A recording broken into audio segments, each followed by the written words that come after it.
Thank you for tuning into the Equity Channel, where we provide the highest quality stock market analysis to individual investors. Our goal is to help you improve your returns while keeping you up to date with everything that you need to know. What helps investors beat the market is information and knowledge of how to use it. We'll provide you with both. Before we get started, be sure that you subscribe and turn on your notifications because every time we drop a new episode, money is made. Okay, so tonight, Value Investing 101 is all about a little thing I like to call objective investment quality. Um, it's not just a thing, actually, it's a process. It's the way that we go about analyzing the market, finding the companies that we're looking for, um, learning to understand the companies and figuring out if now is the right time to invest and if we have the right price. All right. Now,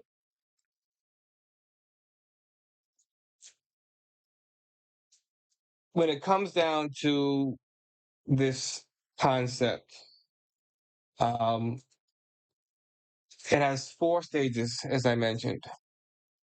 All right. And um tonight's presentation, I guess you would say, is not going to be that long. I'm going to see if we have more maybe to talk about at the end, um and go through this one by one here. All right, now the first step is what we call the quantitative filter. This is where we let the numbers do the talking here. And I put together a quadrant here just to give us an understanding of where companies may sit in these specific, quadrants. And, you know, the idea here is that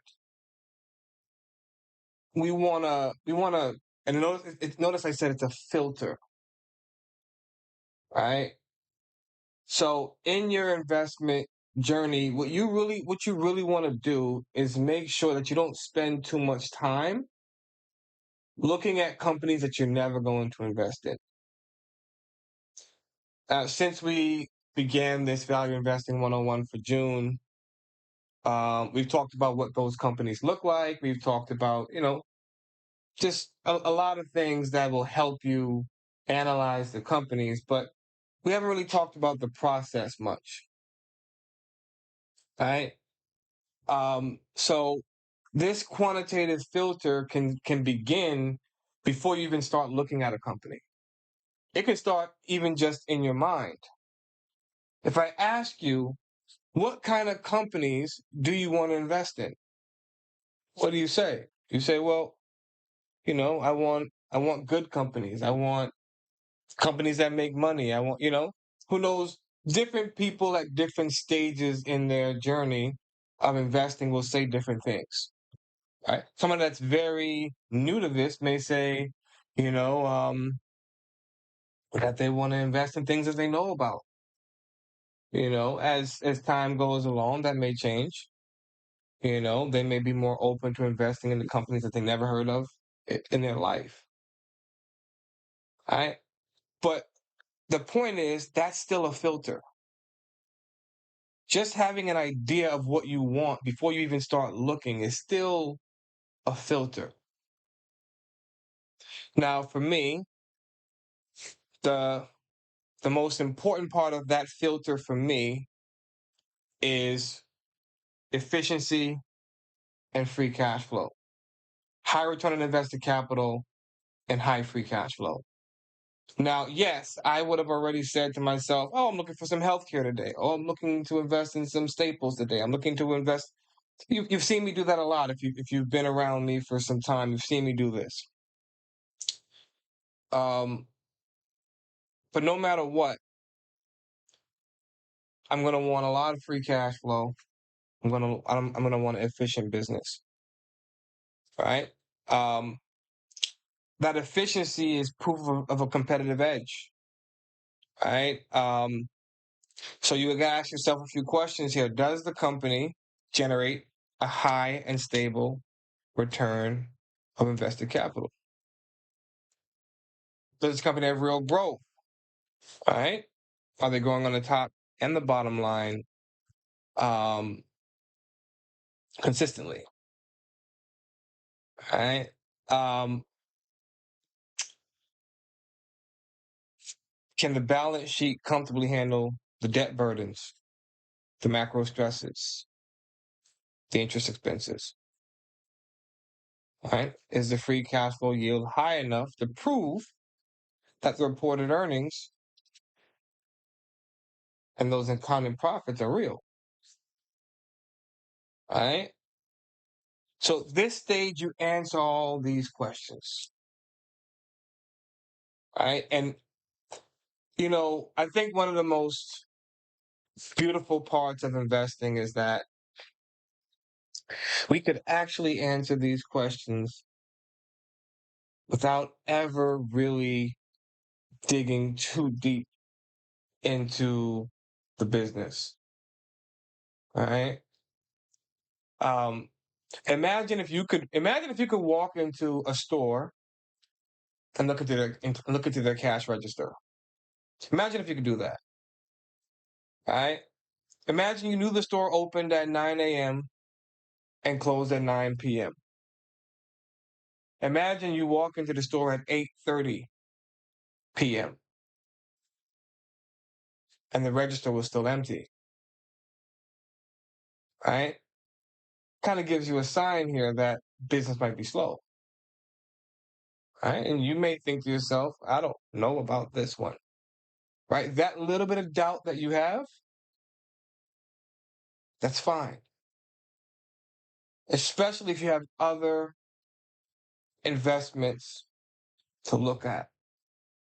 To remind you, there are over 4,000, 5,000 companies available to invest in on the stock market. It's okay to walk away from that one that you realize has no money in the register. But once you find a company that is making some money, then we have the fundamentals, right? That fundamental understanding of the business, right? Or the business fundamentals. Um, and I created this stack here, right? Just to like talk about like a depth of knowledge, right? And I was talking to somebody about this just the other day, and I said, investors tend to get really caught up in what they heard from this person or that person about a company. It's very common, and that's the buzzword level, right? We call those buzzwords. They sell cloud software. So on this level, you know what they sell. They sell watches. They sell clothes. They sell shoes. Right? They sell eye care products. If you know, you know. This level, you know what they do. That's it's decent, right? Um,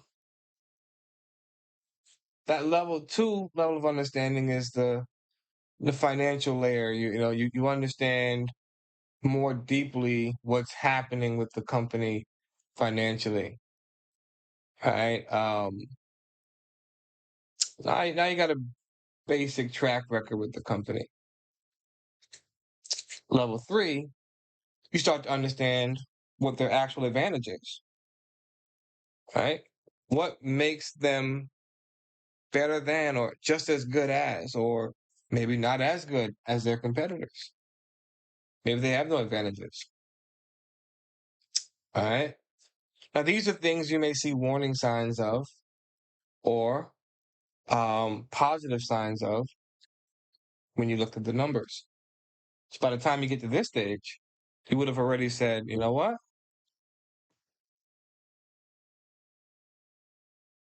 This looks good to me, you know? Um, and you can really this is making sense. This is lining up with the numbers that I saw. All right. This is that operational level. You understand the operations now. And then comes that level that we really want to get to. And if you can get to this level here, if you can get to this level here, you know, you you start to really have a picture of the future for the company. That's all you need. Like, we talked about this a little bit earlier. That one thing, that single most important thing, the core, the overriding variable that if we can tell what this is, then we know exactly what it's going to take for this company to succeed over the long run. All right. If they say the company is going to grow by 100% this year, what's the single most important thing for that growth? All right. And I can't wait to get some of this new stuff out to you guys. Um, especially can't wait to get the new version of the book out and stuff like that because um these new prompts and everything I'm going to have for you guys are going to be amazing. But the numbers show the past. All right, the business models determine the future. All right, if we can't explain the business model simply, we cannot own the stock. We should walk away from it. All right, but when I say the numbers show the past, the business model determines the future. That's why I said you can truly picture what things look like for this company if this one thing fails. All right. But outside of that, you also need to know that we put this into like three different categories here. All right. The competitive edge. All right. What prevents competitors from taking all of your business? All right. Um, or at least what proves that you're able to compete at all. All right. Um, the mechanics of money. Do you deeply understand their unit economics? All right. Do you understand their unit economics or do you just know their branding? All right. You see that check mark on the side of Nike? That's their branding. Okay. That's their branding. But then most people would be surprised to find out that from a unit economic standpoint, Nike's inventory is stacking up. They've they found themselves in a position where things aren't moving as quickly as they used to. Um, they made some decisions,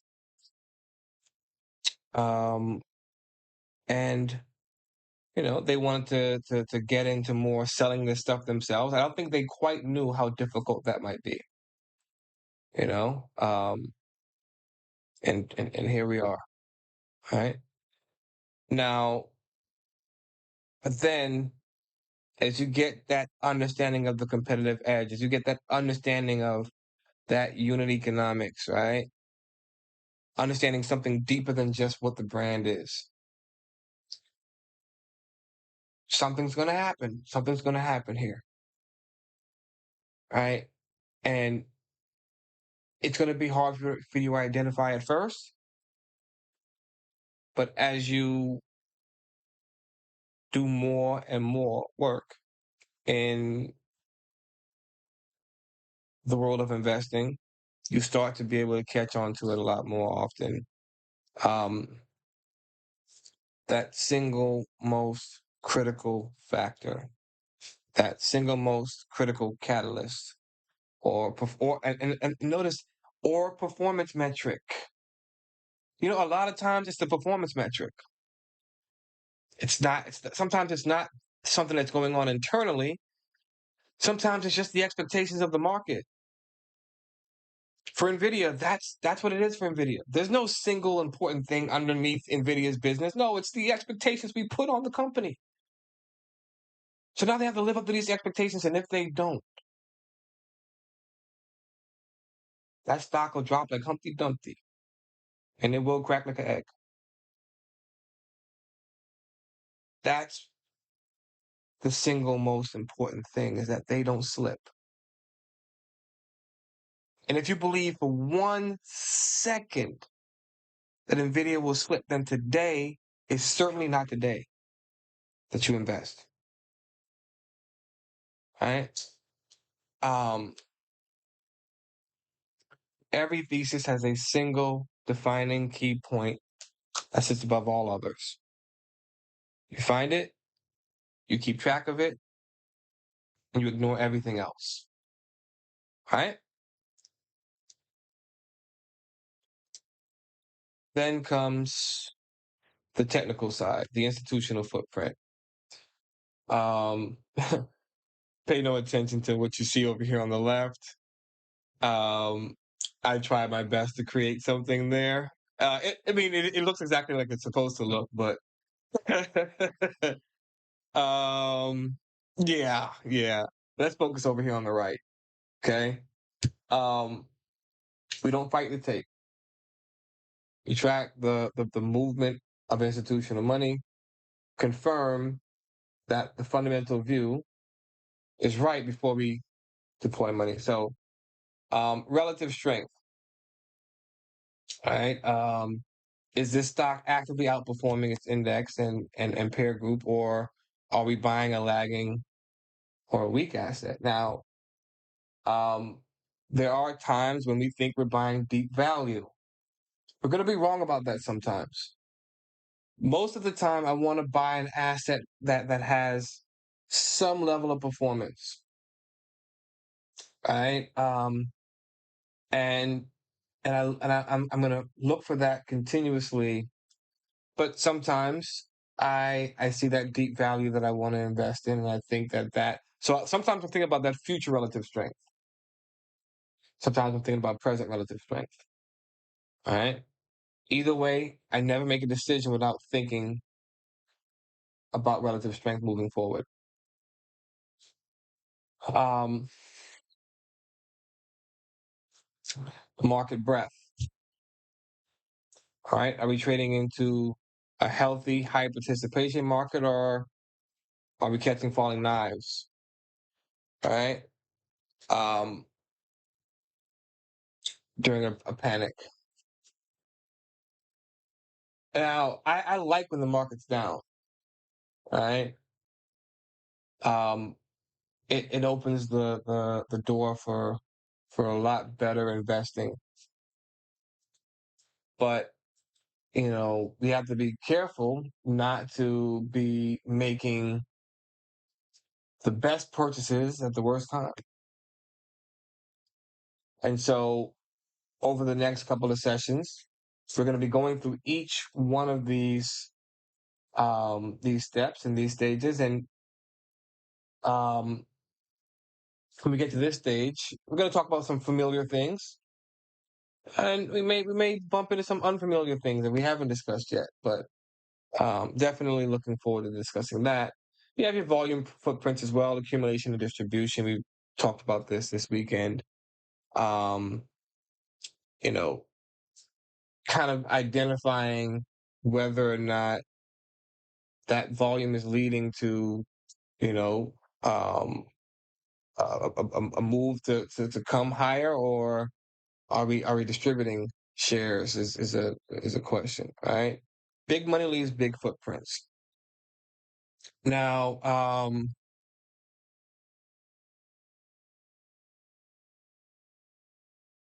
you see, it says here, we don't try to predict where institutions will go.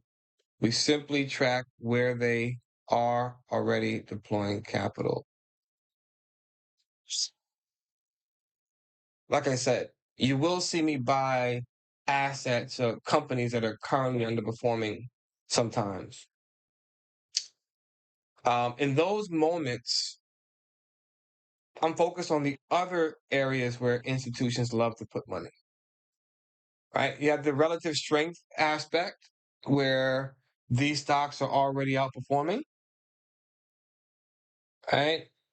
But then you have the that um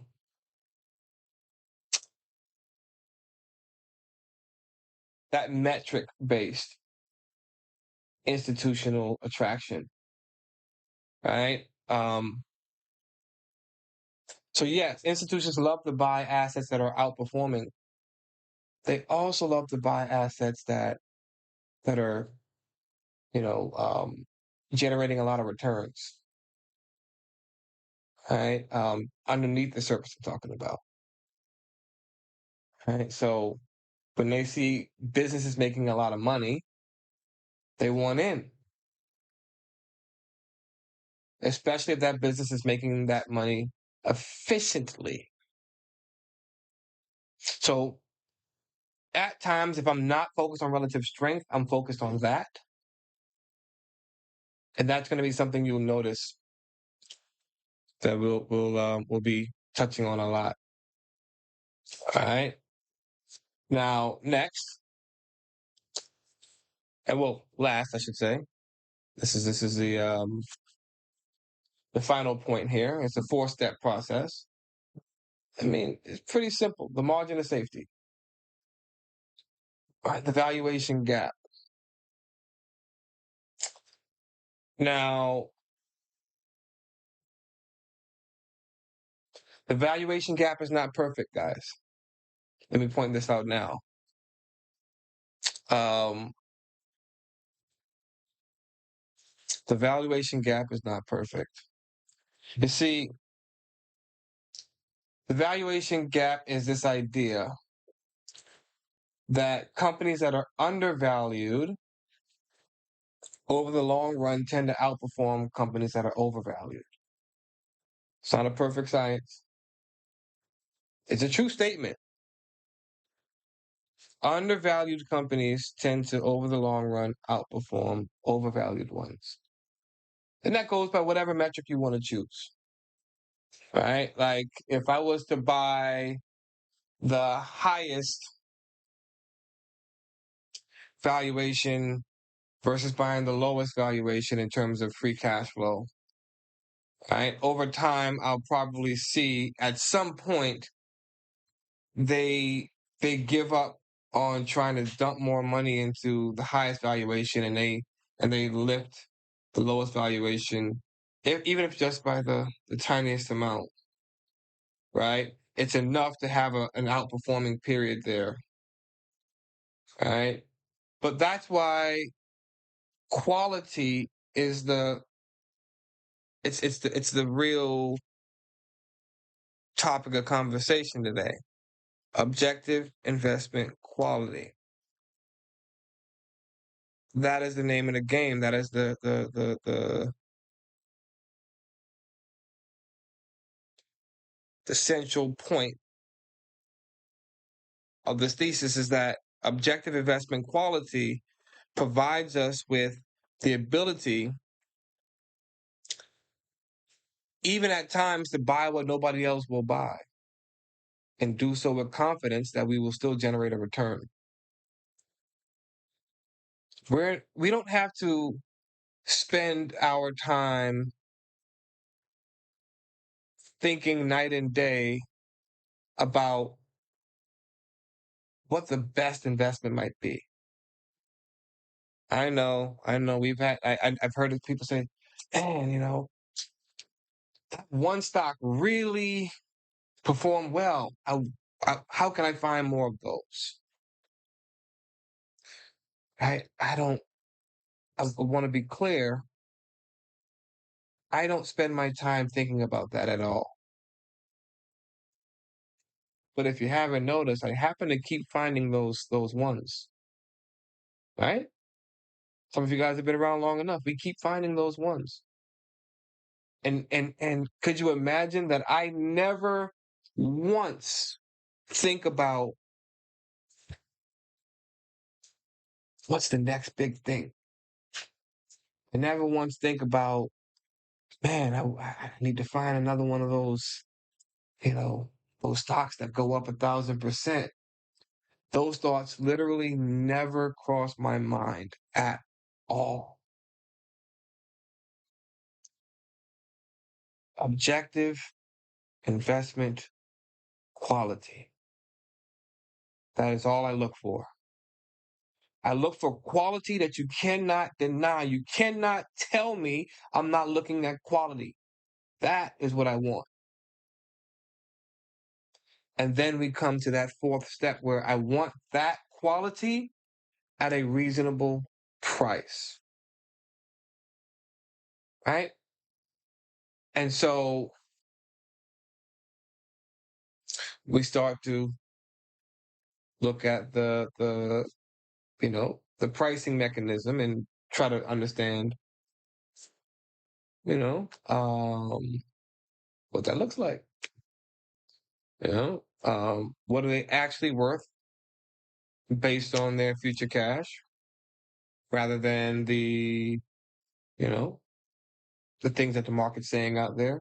Oh, they're gonna, create a supercomputer that's gonna change the world. Okay, what are they doing today? How much cash are they making today, right here, right now? And then how much do you expect that cash to grow? See that? Objective. It's objective. There's no subjectivity involved. And I look at it like this is a funny way to look at it, right? Um I look at subjectivity as, you know, if it's something that can create small talk at the dinner table, it's probably not that objective,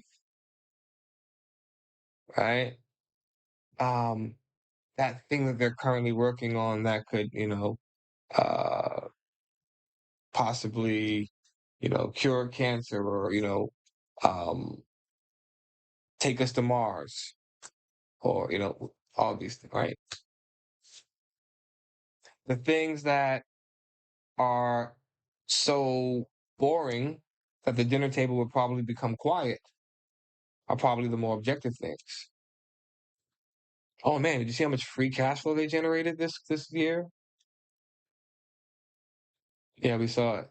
Right? There's not much to, you'd have to go beyond that objective point in order to have a conversation. You had to get into how they made the money and, what was the product they're selling, and then you started getting into the subject matter, you see, of things. All the objective things are hard statements. All right. Um, now,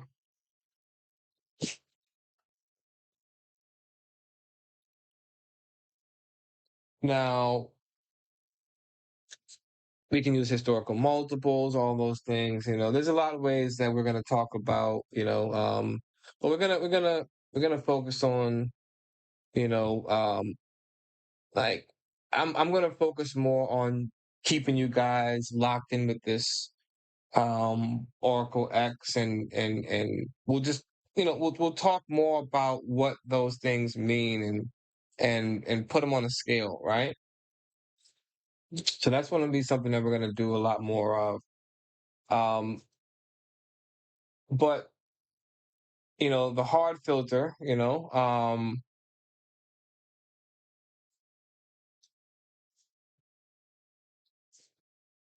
you look for this specific level of they call it asymmetric risk to reward. What can I get?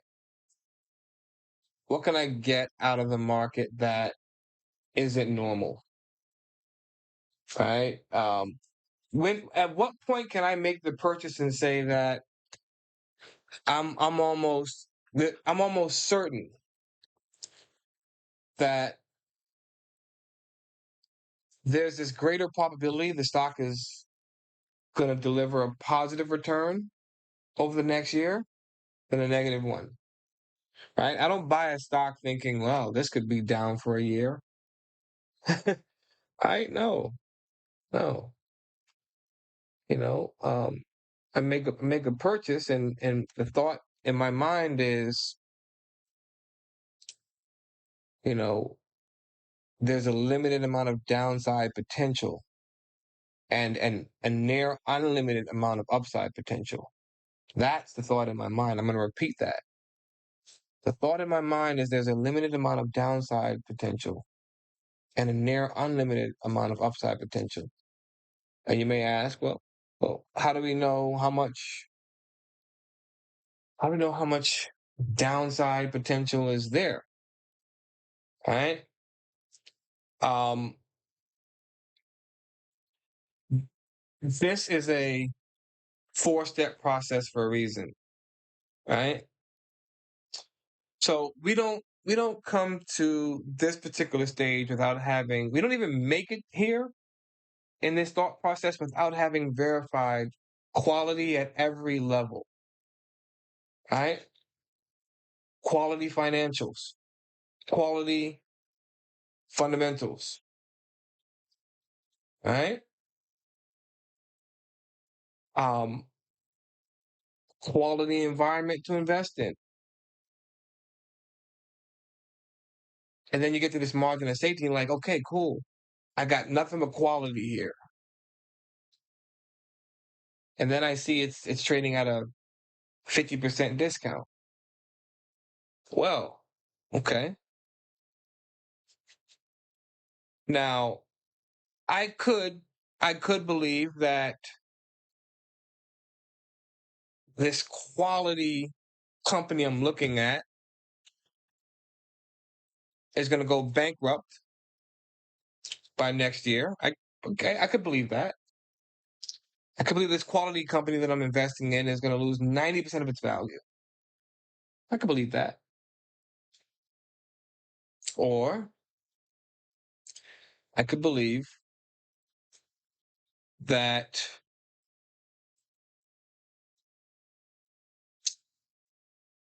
the institutional footprints that we've come to figure out are real.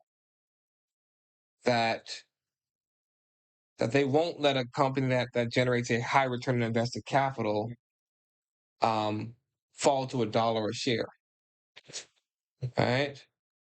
That they won't let a company that generates a high return on invested capital and a high free cash flow yield, you know, um, just fall to nothingness, especially if they already own a lot of that company, right? So, as Buffett said, price is what you pay, value is what you get, right? A great business is a terrible investment if you pay the wrong price, right?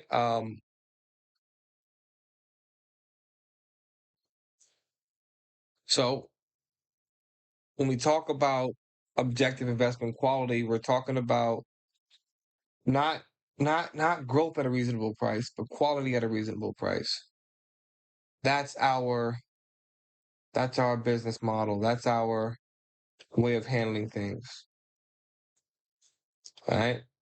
So this is really when you hear objective investment quality from now on, these are the 4 steps I want you to think of, the 4 pillars I want you to think of.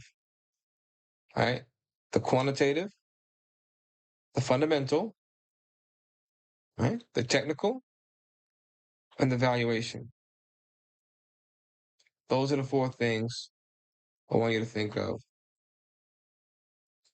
And that's what's going to guide you through this entire process. That is essentially the guided alpha model in a nutshell. Right? Um, let's go ahead and if you're over on Clubhouse, you're on the Twitch stream, wherever you are. Um, do we have any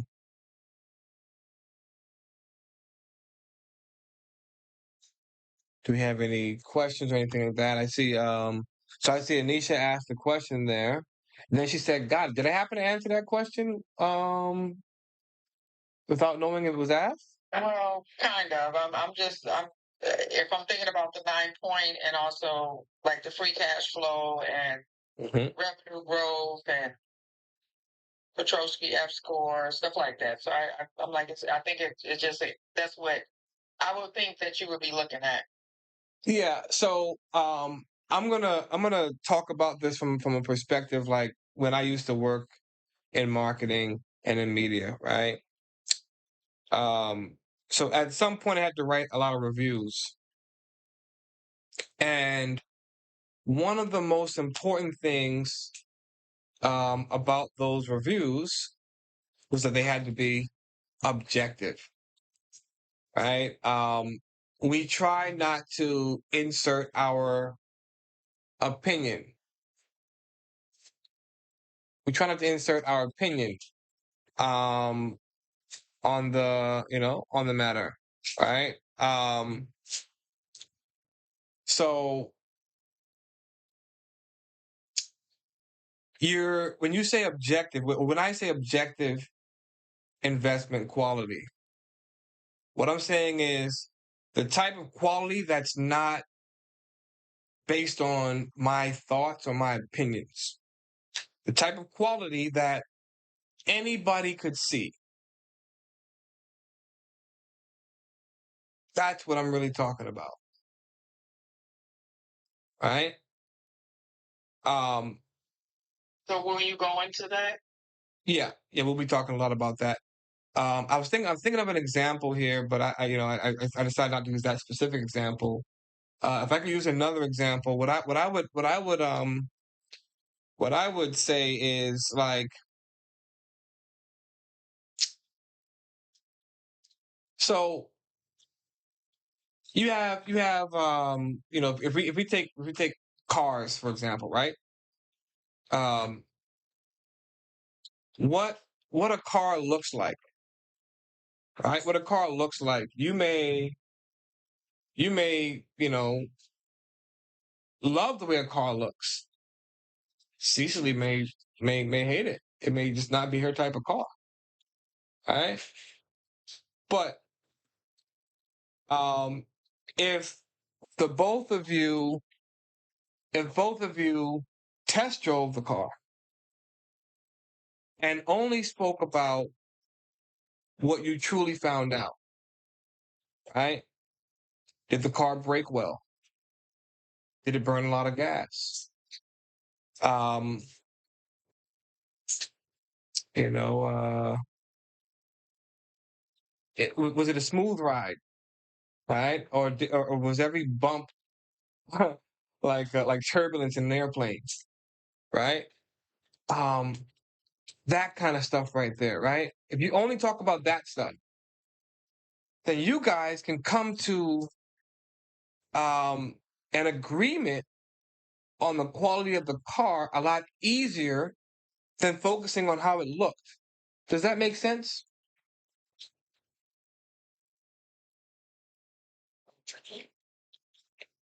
Why can't we come to it with how it looks too? Because there's a difference of how it looks is just an opinion, right? For example, I'll give you an example, right? How do you feel about Ferraris? Okay, Cecily says no. I like them. There you go. See right there? Bingo. There it is. But if you both get into a Ferrari, and that was amazing that just happened that way, right? If you both get into a Ferrari, you get in the driver's seat, and you both step on that pedal, you may both say, "Whoa, that really got out really fast." You can agree on that, right? Because that's undeniable. And so you're talking about static things or actual things that we can look at, right? For in regards to the style. Right. So think things that cannot in any way, shape, or form be taken as an opinion. That is objective investment quality. That is what we base everything we do at that, at that like yeah. What other people be basing it on? Or you say, oh, everybody is going to this stock. I heard this one, and just getting in that way and not doing their research. Well, no, a lot of people, they're still doing research, right? But there's this thing known as confirmation bias, right? And it can be developed pretty quickly, right? Talk to me, Cecily. So that'd be like a couple years ago when we looked at Volta. I decided to go with it. It wasn't your kind of investment, so you didn't. That was right. The objectivity. It wasn't fundamentals themselves. It was like, this is not for me. Right. But it's for Cecily. Well, would that be subjective? That right, and yeah, I was about to say not objectivity, subjectivity. Right. Right. Right. So like, and so you'll see me look at certain companies, but remember what I said. It starts with the filter, right?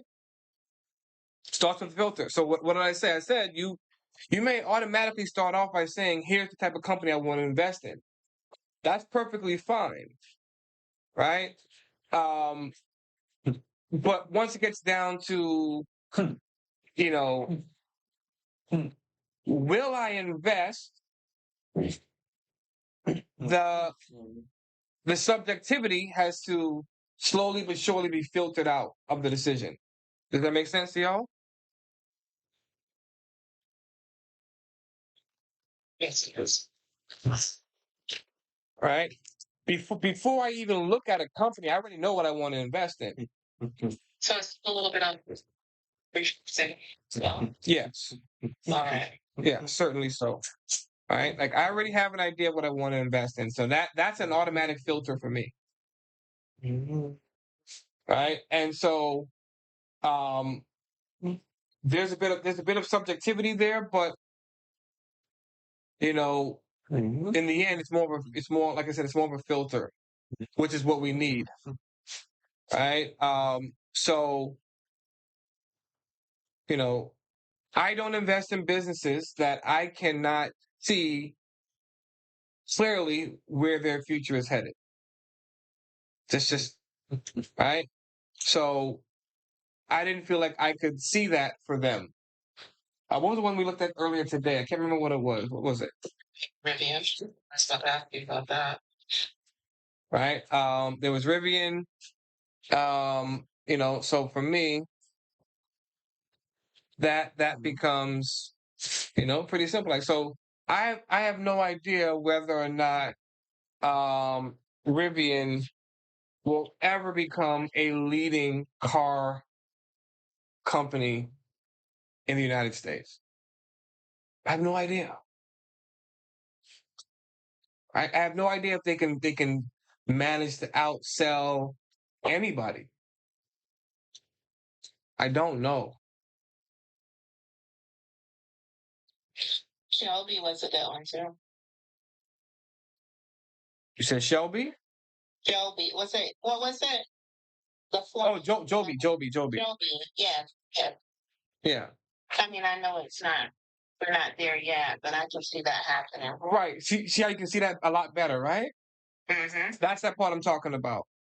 So we know the one important thing is them being able to transport people to begin with. Right? Yep. That's the one important thing. If they can achieve that, then we'll move on to the next important thing. See how that works now? See how I'm using the process? I'm using the same process we just talked about. All right, we move from the financial to the fundamental. Right? Financials, ouch. Fundamental, okay. That one important thing is right around the corner and could turn the financials around, right? The question is that your type of company? Is that the type of company you want to invest in, yes or no? That's the question.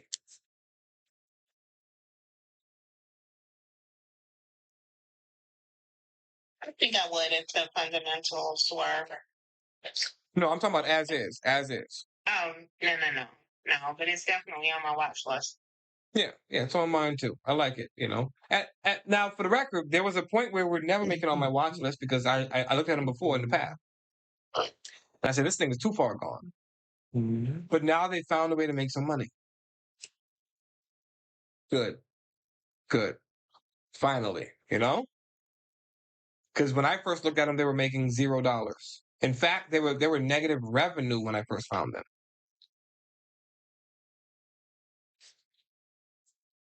Yes, Anisha, right there. Right? A stock is not high quality because the chart goes up. That is a fact. Right?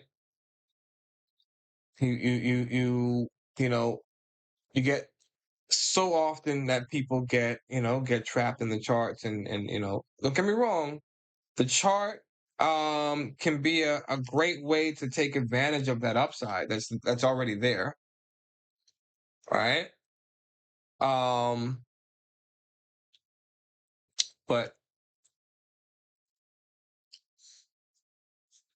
I mean, we don't know how long that upside is going to last.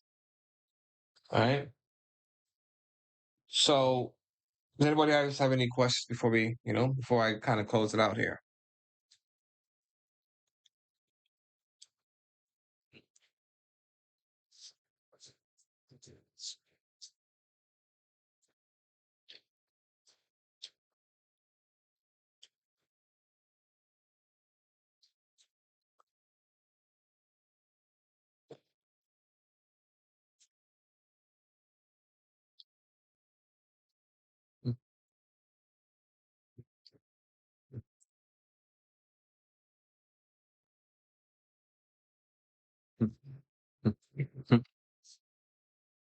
All right. Well,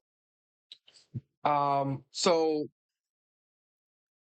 on Wednesday, we're going to be going through the 9-point investment grade. On Friday, we're going to be going through the 12-point performance outlook. Okay. And I will, that'll be the quantitative piece, right? That's the quantitative part of this framework for objective investment quality. And what's going to be really important, right, is that we have to find ways to keep that objectivity intact. So, what the investment grade and the performance outlook was able to do is it was able to create a binary system. Yes, no. Yes, no. And then I realized, I left some room for subjectivity. Like initially I didn't make return on invested capital a prerequisite and things like that. You know what I mean? So that's from subjectivity. So no. Okay, cool. You can have a buy, but without the return on invested capital, it's still a no. See what I did there? I removed the subjectivity and created objectiveness by saying, right, it has to have this. Has to have this to go along with it. If it doesn't have this, we got nothing. Okay? So this is going to be the important thing that we're going to note. But I'm going to talk about. I'm gonna make sure we understand the objective nature of the investment grade by talking about it in you know in stacks. I'm gonna talk about it in stacks. So that magic formula first. The F score framework second. Then your your business growth. So I'm going to talk about it like that. It's going to be really great. It's going to be a really great session. And I'm looking forward to discussing that with you guys. I guess I will see you in the morning. All right.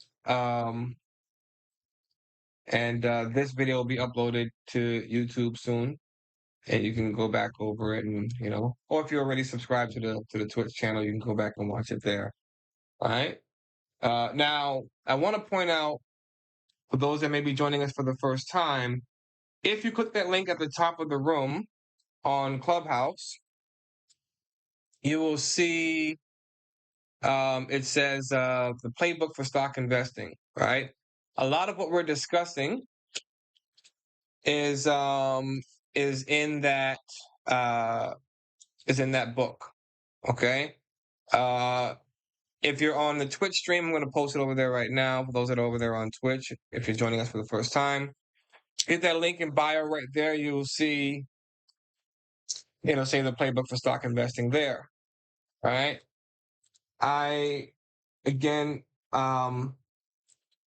looking forward to just discussing the rest of this stuff with you guys. All right. It's going to be a really great, next few sessions. To close this out, there's going to be some really detailed discussions on, these particular metrics and how they line up with each other. So looking forward to that, guys. All right. No problem, April. Hope everybody, picked up on something tonight that can help them on their journey. And I will see you guys in the morning. All right, everybody be blessed. Stay well. Good night. March 9th.